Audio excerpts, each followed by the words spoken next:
Fortnite has had many constants over the years. Weapons, skins, glitches, but there is one that I believe stands above the rest. The Fortnite storyline.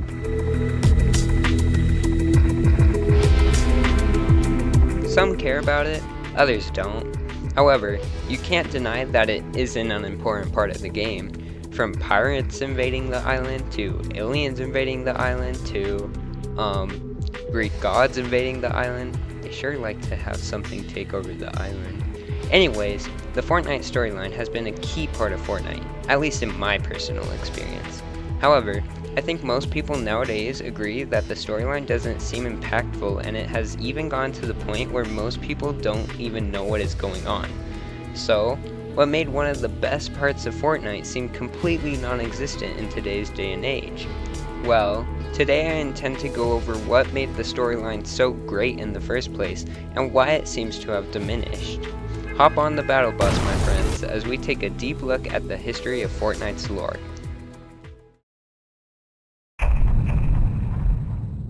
Fortnite's storyline started way back in early 2018 during Chapter 1 Season 4's rocket launch event. Lore in video games wasn't necessarily anything new, and yet this left everyone shocked. Why is that? Well, there were two main benefactors to this. One, the game was a simple battle royale shooter game. I mean, the last place you would expect lore is in a cartoony game about building and fighting. The other reason is the live events.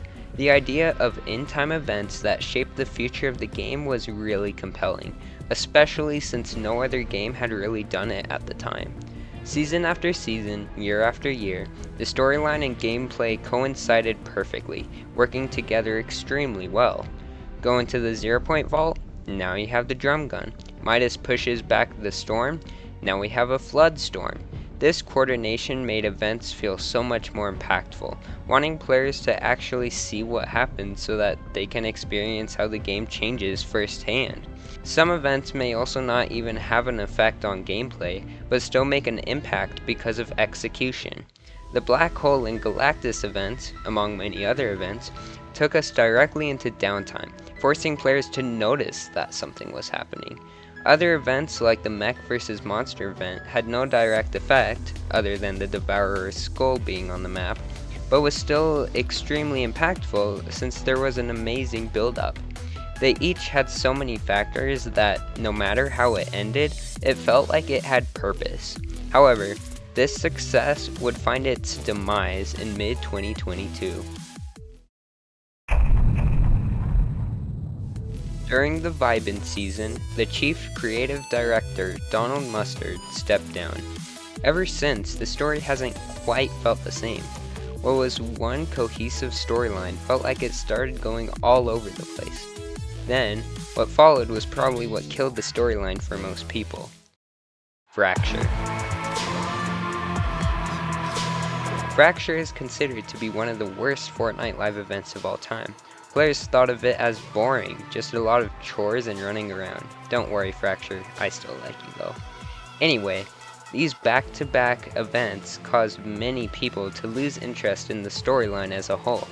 Don't get me wrong, there's still a storyline, but ever since it just hasn't felt like it mattered. That leads me to the question, is the storyline even good anymore? Put shortly, yes. Well, sort of. If you go to a website like Fortnite.gg and go to their lore book, you will see that chapters 4 and 5 still have a pretty solid storyline, one that I even like myself. So if the storyline itself isn't terrible, why is it failing? Well, it's for a variety of reasons, most of which are communication issues. The first of which I would like to talk about are the characters. The main event currently of the characters are Hope and Daigo. Hope is a character with a super interesting story that never really gets communicated to the player. We know she comes from Greek god descent, but that's about it. She quite literally got thrown in at the beginning of Chapter 5 with no apparent reason. If we saw on screen Jones meeting Hope and joining the underground, then it would have felt like such a better start to the chapter. Then, Chapter 6 proceeded to do the same thing with Kendo, Jade, and Daigo. They are all super important to the storyline, and yet there was absolutely no build up to them. We don't know how Jones and Hope meet them and why they decide to help them. It feels like Fortnite is just trying to force you to care about these people, when in reality we have no connection with them. So, if Hope and the others were added so poorly, then why did Jones and Sloane work so well? I mean, if you think about it, you could say that they were added pretty abruptly. Well, there are a few reasons for this: build up and association. When we were first introduced to Jones, we only saw him for a few seconds in the device event. We then proceeded to learn about the Imagined Order, which themselves also had a great build-up. We then clearly see Jones's goal, which gives us a reason to care. Meanwhile, with Dr. Sloane, you knew that she was the boss of Jones at the I.O. This connection between the two allowed for a really interesting battle. Meanwhile, Hope and Kendo have no apparent past connections that make them interesting characters to be working together. However, I will say that Daigo being the brother to Kendo and Jade is a good association, but once again had terrible build-up. However, I wouldn't say it's all been bad. I thought the most recent appearance of Doctor Doom was amazing. We originally knew he would return from the comics years ago. Then, when we saw the Wanderer watching from the shadows while other characters were mentioning imminent doom, amazing. Then, he made his proper appearance when he sabotaged Megalodon's plan. That was terrific character build-up, or at least it would have been if it hadn't been leaked 7 months prior. Anyways, it made people wonder and theorize. The lore succeeds when people work together to figure out what is going on, which conveniently leads me to my next topic: how they provide the lore.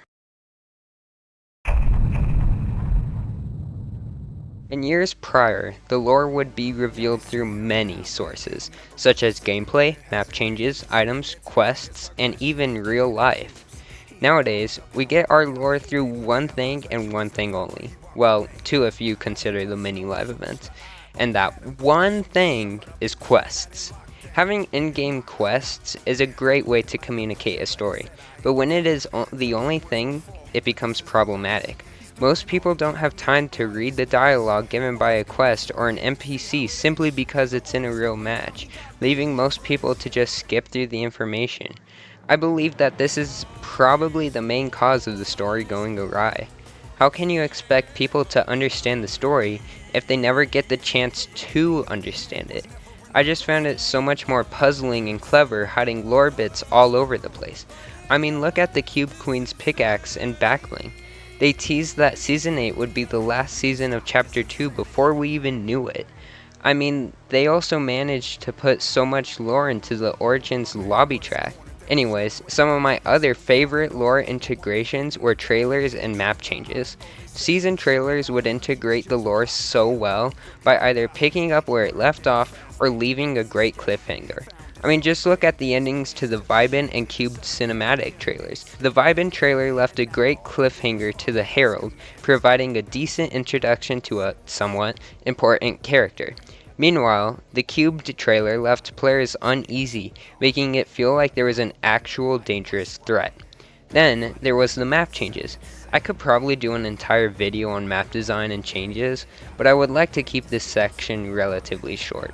Seeing the mothership physically move and abduct buildings, or watching the Seven slowly win back the island, was super fun to watch.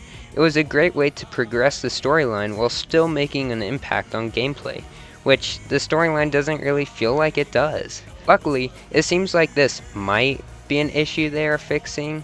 I mean, you have no idea how ecstatic I was when I logged in the latest update and saw 1, the spires all over the island, 2, the attack on Supernova Academy, which could have used more of a build-up, but I am glad either way, and 3rd, the progressively appearing Superman location. The map is arguably the most important part of gameplay and the lore, so just seeing these physical changes really feels impactful. Then, the last great way Fortnite developed the lore was in real life integration. For example, the comic books I mentioned earlier were a great way for players to discover more lore outside of the game. Yes, some people may find it annoying how big parts of the lore were in comic books, but you can't disagree that it isn't cool. Besides, if all the lore was in the game, much like how it is now, it wouldn't feel very mysterious, which also leads me to my next topic. One of the biggest issues I have with the Fortnite lore is that it practically gives you all the lore. You don't really discover it, you just walk through it. I think this is probably the leading cause of the meaningless impact the lore has at the moment. The entire point of the lore is to make people theorize and be aligned with multiple ends, and yet this just feels like one progressive line. I mean, back in chapter 1 and 2, there would be the bunkers that kept us wondering and theorizing for the longest time on what's underneath them. I mean, the only thing going for the lore right now is where the 7 went after being consumed by Chrome, the Nothing, and the possibility of Jenna returning. However, they aren't even trying to tease any of that anymore, so it's hard to say if it even matters. Again, the bunkers reappeared in chapter 2, clearly showing they have importance while also keeping it relevant. Also, as I mentioned, the Doom build-up over multiple seasons was great, something I wish they did a little more of. Now, let's segue, get it, into the last part, chapters. I'm not a big fan of how predictable chapters have been ever since chapter 3. Everyone was wondering how and when chapter 2 would end years ago. It then proceeded to completely throw us for a loop when we found out that it was only 8 seasons long. It was completely unpredictable, and that's what made it so great. Then we went into chapter 3. Was it short? Yes. But was it different? Also yes. I'm completely fine with how chapter 3 ended, but proceeding to make every chapter following the same amount of time is just not exciting. Then, Fortnite proceeds to never explain why and how we end up on a new island anymore. Originally, we saw firsthand how the island flipped or got individually rebuilt, but when it came to chapter 5 and chapter 6, it just got confusing. I mean, does anyone really know how or why the chapter 5 island existed and how we got there? Or why we got transported to the chapter 6 map? It just wasn't clear, and I hate that. The most iconic moments in Fortnite history was seeing a tease and explanation for a new map, but that's just not the case anymore. Fortnite lore has been a doozy as of lately, and unfortunately, not a good doozy. The Fortnite storyline is something I care a lot about, which makes me really sad when I don't see it really mattering anymore. I just hope, see what I did there, that the lore finds some sort of significance soon, otherwise I'm afraid it might be entirely gone for good. Either way, I'd love to hear what you guys think of the current storyline. Did I miss any topics? What are your hopes for it? Do you think it will ever see a recovery? I would love to hear your thoughts. But for now, I will catch you on the flip side.